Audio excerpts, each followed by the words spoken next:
cultivating this renunciation as a determination to be free from suffering. So if you make it as a goal, you are right, because then we put a lot of pre-notion idea about that. This how it is, what it should be, how it is supposed to be, and then, just kind of like before whatever we, it's like, I want to have such and such, so, like kind of renunciation or something.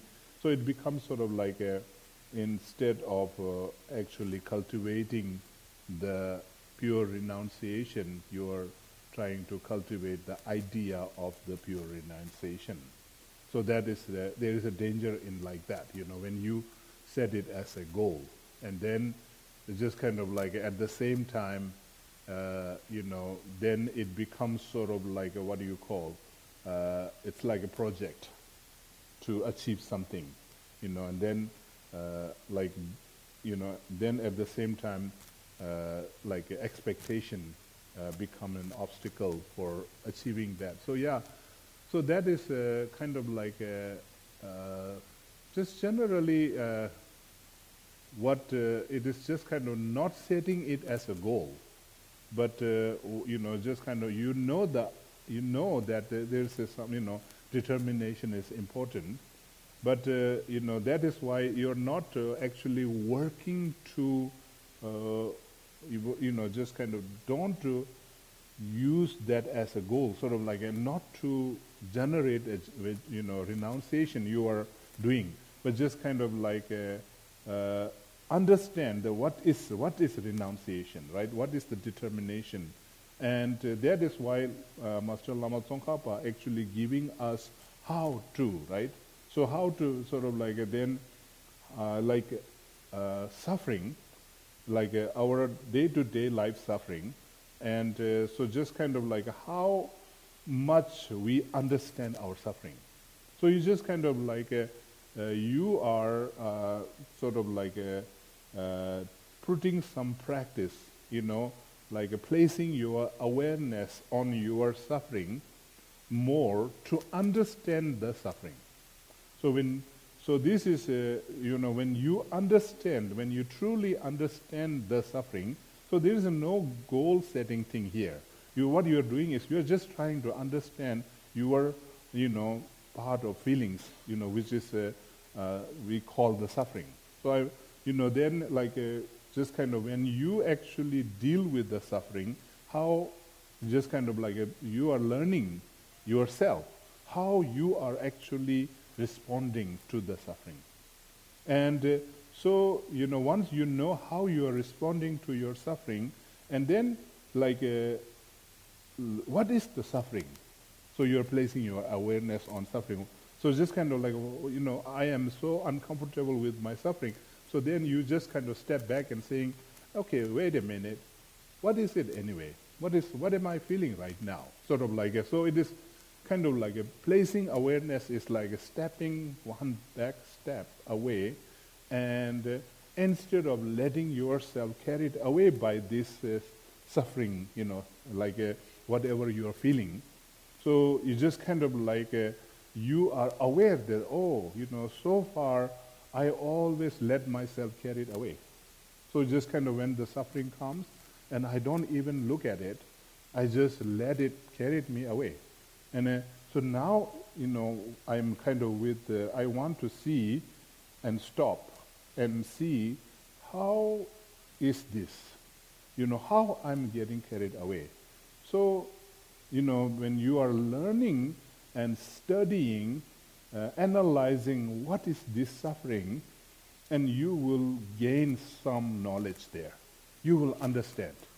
Because this actually takes a lot of, in the beginning, we don't have a habit to look and stop. Because so far, all throughout our life, what we have been doing is we are so good in letting ourselves carried away. Right? It's like it's so easy. so easy to let ourselves carried away, and that's everybody doing. But this is like the spiritual practice is, okay, now I stop, step back and watch, what is this? So once you know, then you know the true suffering. When you know the true suffering, and you know that how much unnecessary energy that you are pouring into it. And that is, then you actually starting to see the suffering, and this suffering is temporary. And this is, temporary, and then you actually, when you actually step back, and then you are understanding, you actually able to see what is beyond this. Then you actually see the good news. Beyond the suffering, actually suffering is not permanent, it is actually impermanent, and it is temporary. But there is you starting to see the the suffering. Beyond the suffering, there's a free from suffering state. So when you actually see this, when you are actually convinced with that, then that's a determination. Because like generally when you are doing something in your life that you're determined to do something, because you see things, that's a determination. So there's like you don't have to do specific things to generate the determination. You just kind of use the method, and then your determination will come automatically. So it is not set that as a goal. Renunciation, don't set that as a goal. Same thing apply with the bodhicitta. So bodhicitta is like you just look into your mind, and your mind has a capability to actually help, right? You're just generally, there is a innate feeling of I want to help. So then, just kind of you actually letting, like your kind of mind goes into that innate quality, then invoking that nature. That's like, so it's bodhicitta and wisdom, they are like, they don't set that as a goal. Just kind of like do the things that is, what it is, mind is supposed to do, then understand it. Then that is how, you sort of like a meditation also. Sometimes when you meditate and you set a goal, that's kind of like sometimes very disappointing. Because it just doesn't happen. And then you are waiting for, okay, I want to happen this, I want to happen this. And, then what happens is you are kind of like forcing too much to make it happen. And that will not happen. Meditation is, same thing, like, when it has to happen spontaneously. If you force something, then you will have a crippled meditation state. Yeah. Okay.